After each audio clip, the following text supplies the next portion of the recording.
सबसे पहले मिनी बहुत बहुत धन्यवाद इस ज्वलंत मुद्दे पर विचार रखने के लिए, मुझे शामिल करने के लिए। और लॉकडाउन जिस दिन हमारे देश में चालू हुआ, उस समय तक विश्व में ये कई देशों में फैल चुका था। जब उन देशों में शुरुआत हुई कोरोना की, तो उन देशों ने लॉकडाउन का पालन नहीं किया।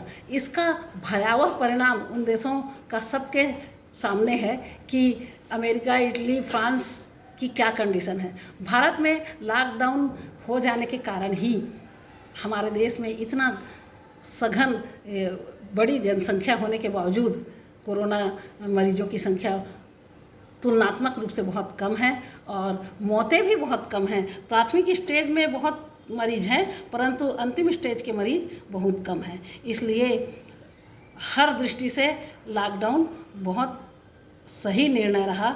और इस लॉकडाउन का ये तो हो गया देश के लिए, और व्यक्तिगत रूप में कहूँ तो लॉकडाउन के कारण ही हमारे बच्चे जो बाहर 6-6 साल से बाहर थे, वे हमारे साथ 24 घंटा अपनी माँ के साथ, बाई नहीं आने के कारण काम में भी हाथ बटाते हुए और माँ के हाथों का खाने का आनंद उठाते हुए, साथ ही भरपूर एंजॉय करते हुए, ये कैरम, लूडो आदि खेलते हुए हमने अपना दिनचर्या बिताया। तो ये जो आनंद मिला, ये कई वर्षों बाद ऐसे सुकून भरा समय हमने अपने परिवार के साथ, एक दूसरे के साथ बताया। पति भी सवेरे जाते थे, रात को आते थे। उन्हें भी जब लॉकडाउन के दौरान घर में रहना पड़ा, तो घर परिवार में एक दूसरे के साथ इस प्रकार हमने बहुत ही सुखमय वातावरण में अपने लॉकडाउन के समय को काटा। इसलिए हाँ,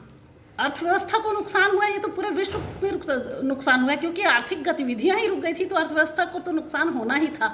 तो इसके रिकवरी के लिए भी हम भारतवासी एकजुट होकर हर दृष्टि से प्रयास करेंगे।